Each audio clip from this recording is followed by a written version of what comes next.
And this is now recording. 3, 2, 1. 1 second. Sorry.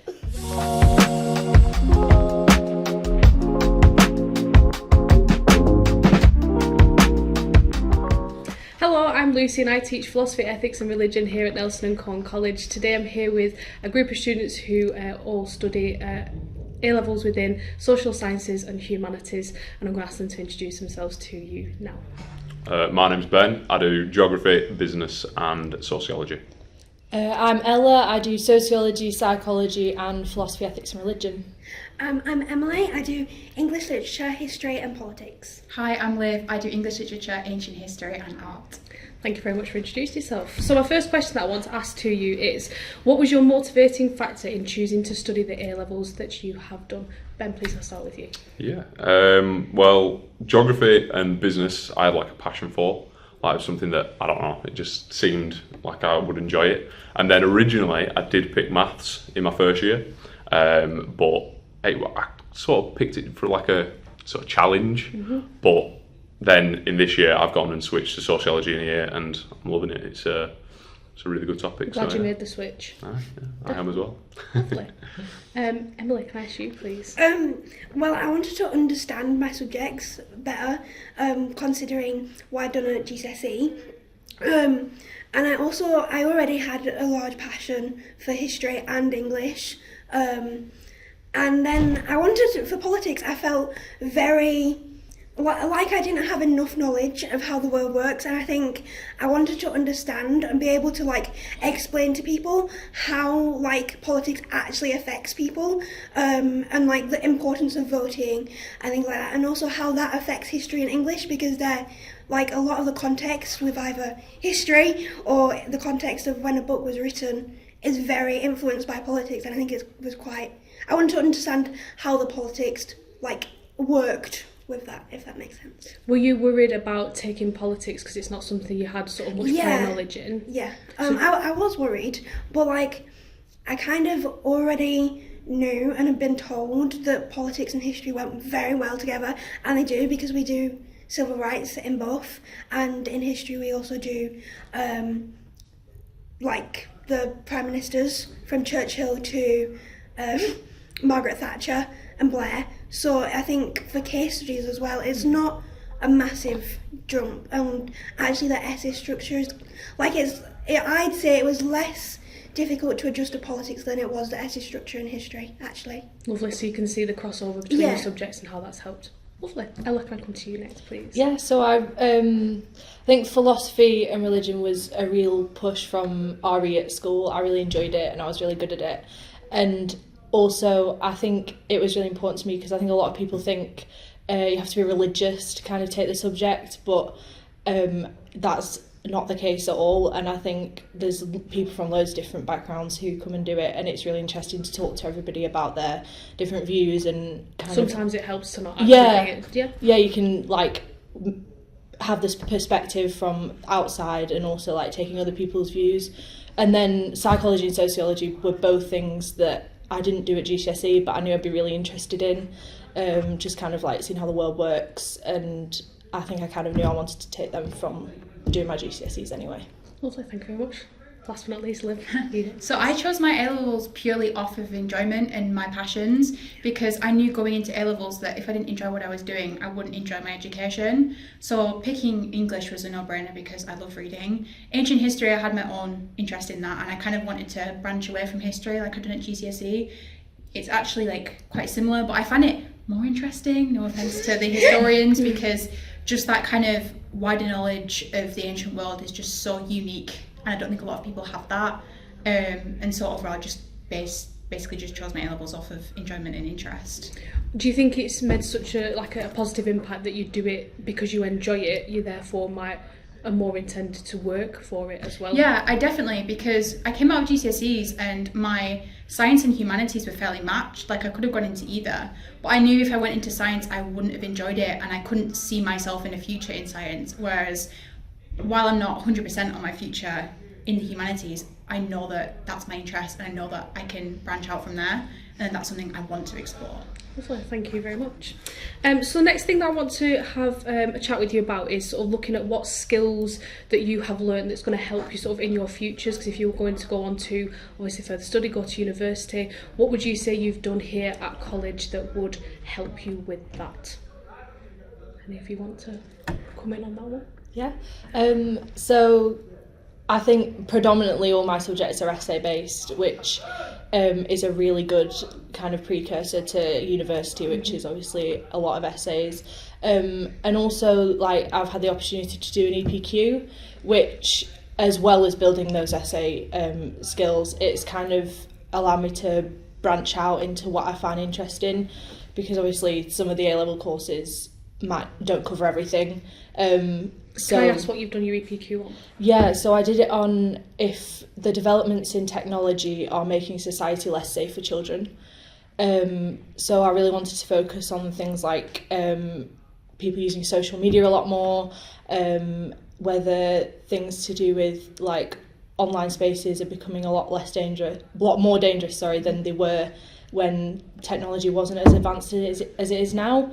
And I think we do touch on some of those topics in sociology and psychology, but I really wanted to delve deeper, and especially like how it affects children growing up today. And I think that's really kind of sparked my interest in those topic areas. Lovely. Have any other of you done EPQs? I also did EPQ, and I think it's been really beneficial, because I really enjoyed researching it, for one, because I did it on dystopian literature and how it reflects contemporary social fears, which was really interesting, especially in the political environment today.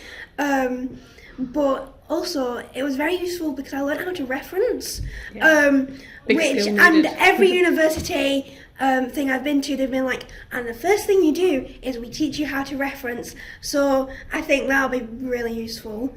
And I also enjoyed, you got the independence to research something that you don't necessarily do in class, and you can use the skills that you've learnt in class in kind of a more like independent way, and that kind of allows you to explore your interests and like show that you are able of doing things independently without a set curriculum. Yeah, because sometimes I think having a subject and maybe it's something that was a real interest to you, but you don't want to necessarily take it as an A-level, but I think your EPQ allows you to sort of still have that love of a subject, things like that, doesn't it? Yeah. Lovely. Liv, have you got any sort of skills, knowledge that you think will really help you from what you've learned at college that might help you in your future? Yeah, I think because I'm purely taking essay-based subjects other than art, but I think that it's really helped me build an argument and a line of argument, and it's made me become like an individual who kind of have a stance and kind of can argue that point and really think through my point. And it's kind of also developed me further, because obviously to an argument there's multiple sides. So I think it's kind of helped me as someone who's wanting to go to university but also kind of go out in the wider world to be able to see the different perspectives and how to argue both, because I think it's kind of really important at A-level so that you don't box yourself in. You have to be open to grow and learn. Lovely. Ben, what about you? Because obviously you've got quite a mix of your subjects as well. Yeah, well, I'm not actually planning on going to university, so I just think the reason why I picked the topics that I've obviously chosen is just because I think it just gives you a good wider knowledge of everything within what's going on in the world. I think, like, you know, geography gives you that both like physical and human element of, like, you know, we cover topics like migration, tectonics, all sorts. There's like a big range of different stuff. So I find geography really interesting because it's not just like one thing, you know, it's not just like, you know, looking at glaciers all day, you know, it's you know, you're doing, you know, you're learning about human issues as well, like, you know, the topic we're doing at the moment, migration, you know, it's such an interesting topic. Topical. And it's very, and especially with what's going on in America and things like that, you know, it's incredibly interesting because it's constantly getting updated. So, you know, Chris, he says all the time, he's having to rewrite everything. You know, it's always changing. So it's really interesting for that thing. And then business, I just think that's the type of field I want to go into. I want to go into something business related, so maybe a project management sort of apprenticeship is the aim. I mean, I'm going to do a gap year over this next year, but then I think I want to go and move forward into business. And then sociology, it was obviously because I didn't do so well in my maths, but also I've found it incredibly interesting. You know, it's just it covers so many aspects of social life, and it gives you a wider sort of a more in-depth understanding of what goes on. So Good understanding of people is definitely, yeah. Lovely. Thank you very much. So obviously you are all coming to the end of your A-level studies here at Nelson and Colne College, but what have you sort of loved about sort of studying here, and sort of how are you finding sort of studying here, even though it's coming to that quite sort of tense crunch time at the end of sort of your second year? How have you sort of found your sort of experience here? Liv, can I start with you? Yeah, I think it's laid a really solid foundation to move forward. I think that everyone here, not even just your subject teachers, but everyone is so supportive, and I think you kind of get that system. I think you just kind of, I don't know, I just love the environment. Like it's not a regret coming here. And I think it's set me up for a path that I can now take and develop myself. But everyone in it is concerned about your well-being and how you develop and you as a person. So I think that's just the most important thing about Nelson and Colne. Thank you very much. Has anyone got anything else they'd like to add to that? Personally, for me, I chose it because I could walk here, which was a massive thing, and it's meant that I've not had to do an hour and a half on the bus there and that, which has given me a lot of time to do extra work, which has been really beneficial. But also I think you get kind of a more lecture style, kind of being taught in that kind of lecture way rather than a classroom, and it's very different to what you necessarily would get at high school. And I think I have friends at sixth forms, and I've got more independence than you do at a sixth form, and I think it's a good first step. You're still at home, you're not learning how to live by yourself, but you're learning how to kind of manage your time and manage how you work, your subjects, because you're not in college 24/7, if that makes sense. You're going to have to learn how which is going to really help you at university, isn't it, when you've got a lot of time on your hands and being able to try and manage that workload as well. Definitely.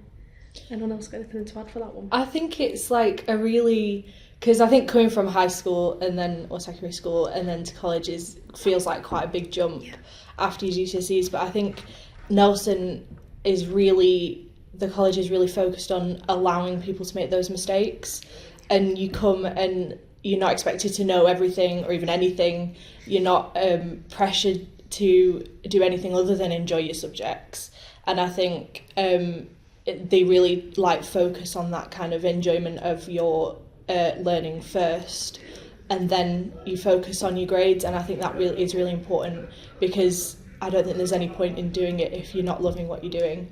And so allowing to make those mistakes and improve yourself over the 2 years is really important part of the college. It's like a nice environment that you feel comfortable that if you don't do as well at something, or you do make a mistake, that's okay, and it's like a learning process, isn't it, rather than it being sort of a real negative sort of experience. And all the teachers are really positive and supportive with that as well. I think you obviously experienced having different teachers over the 2 years, and I think every single one of them has always been so supportive and helped everyone in the class try and improve if they want to, or stay at the level that they're working at and just where they're comfortable. I think you always get that push, but in a really supportive way. And I think that's really nice thing about college. Lovely. What about you, Ben? What can you offer to that?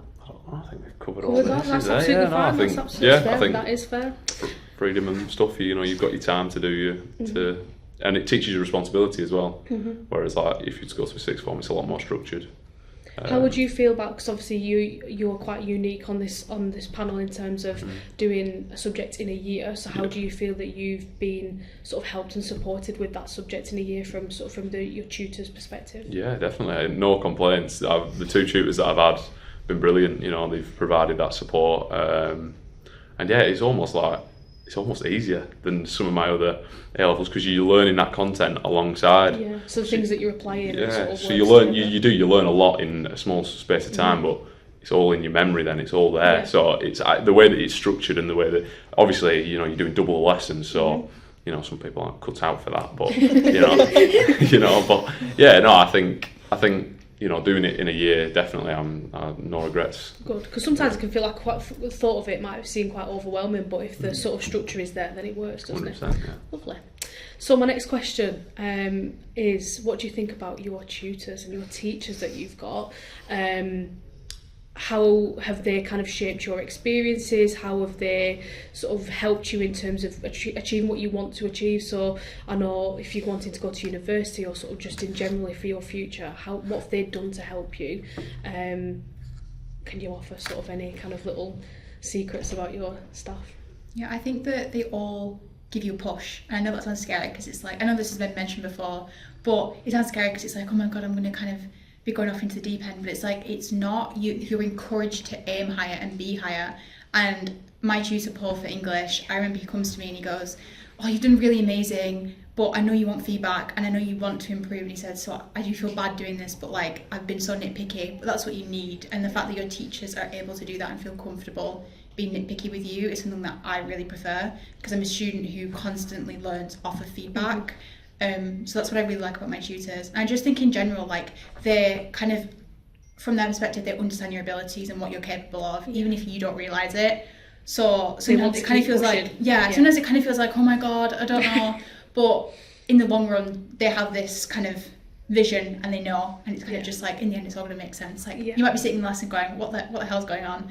But in the end, you're just going to be like, actually, why did I ever doubt? It's all there for me. They can see what's going to happen. Yeah. It's just you getting and sort of catching up with that, isn't it, sometimes? Lovely. Thanks, Liv. Go on, Ella, do you want to Yeah.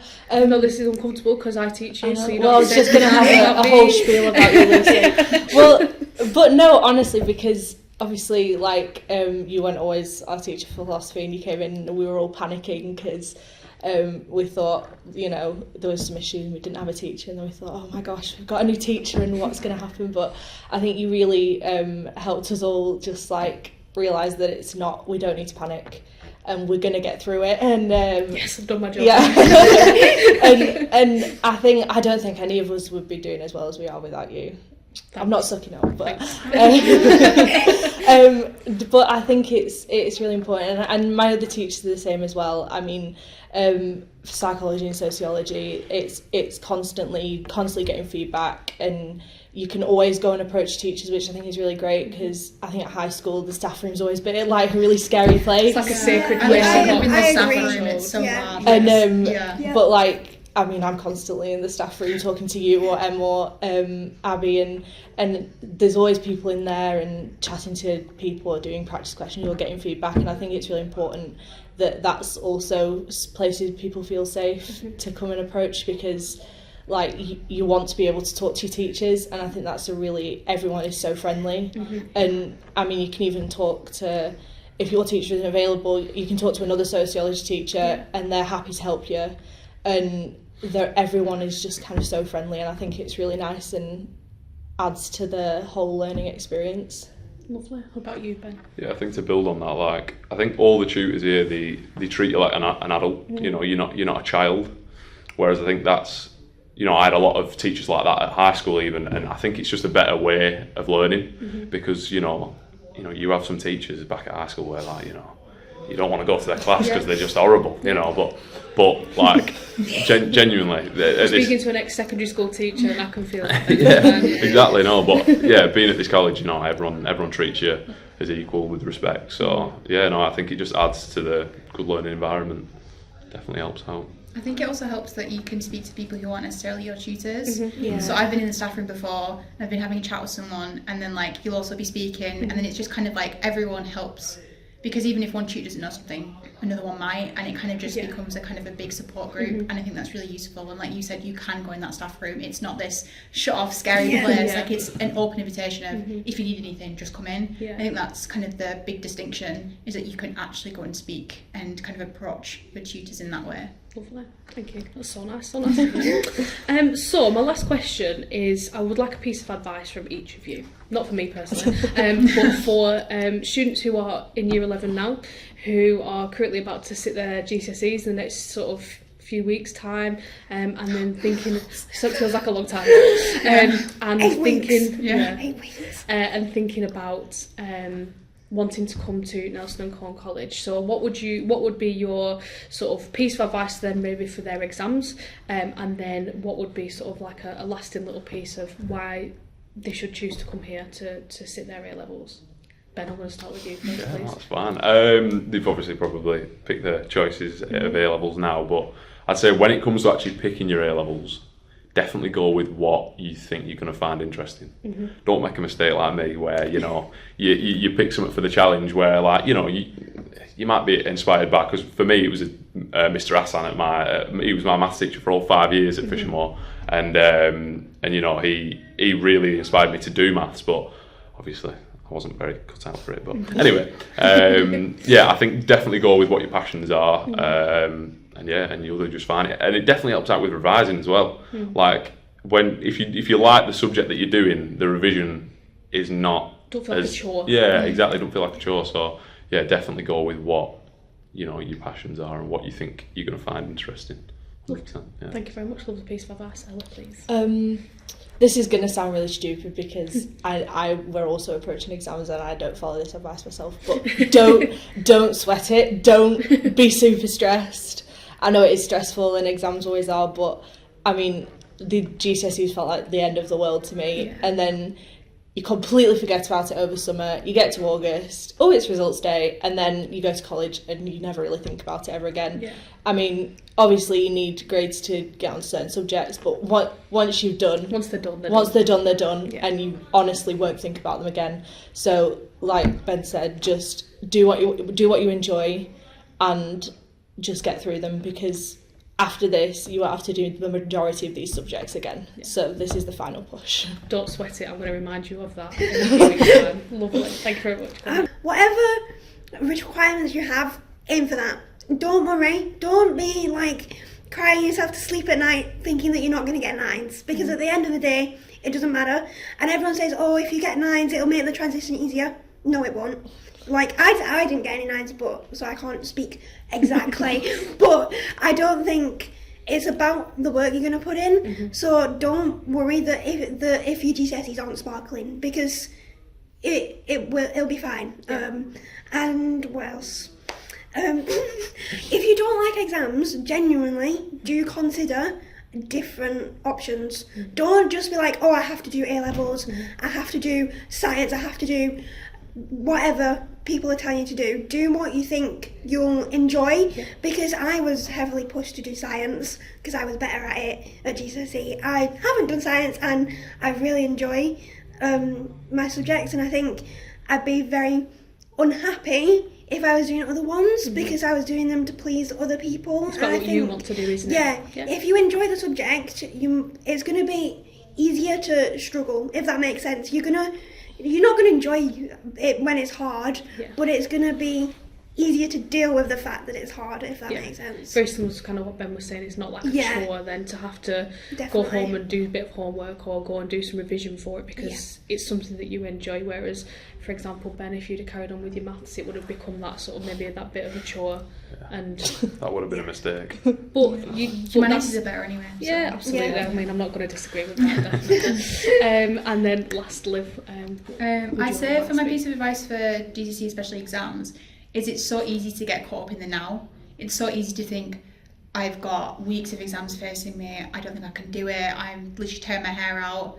But I think the best thing for me to do was to think about after, and that made the now easier, because it was like, I've do this day, and then I've got tomorrow I can revise, and then after this exam I've got a weekend, I can sit and maybe have a nice meal with my family. After exams, I have something that I can do, and it doesn't have to be you going on a holiday so it's or doing something fun. In it, little it's just like, in the holidays I might plan a walk with my grandparents or do something like that. And I think it really helps you to stop being so stuck and pessimistic about the now, because I feel like in GCSEs that was my mistake. It was like the now was the end of the world, like you said, like it was just something you couldn't escape.